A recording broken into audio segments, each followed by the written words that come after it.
Tort işinə başlayanda hansı alətlər lazımdır? Onları bir dəfə alaq və onlar 3-4 il getsin ən azından.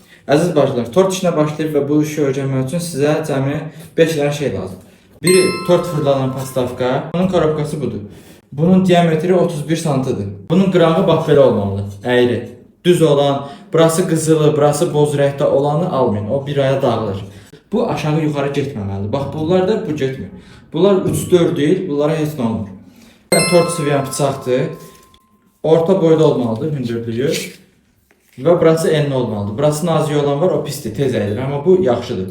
Bu tez əyilmir və biraz bərkdir. Bu lazımdır. Sonra plasmas şipatel lazımdır. Və sizə lazım olacaq penoplast. Hər dəfə tort bişirib, içini yığmamaq, hər dəfə də sıvağı onun üzərində örgənməmək üçün o böyük rəsxod olacaq. Penoplast alırsınız, bunu streçə bükürsünüz və bunun üzərində işləyirsiniz. Hündürlüyü olmalıdır 15 sm, diametri də olmalıdır 15 sm. Və 5-ci element bu işə qarşı böyük həvəs və istək. Bu alətləri tort lavazmatlardan da ala bilərsiniz, ya da ki, məndən də ala bilərsiniz.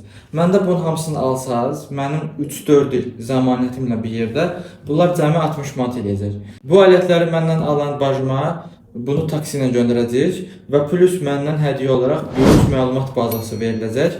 Hansı ki o bazada nələr yoxdur, videonun altında yazmışam o bazada nə var.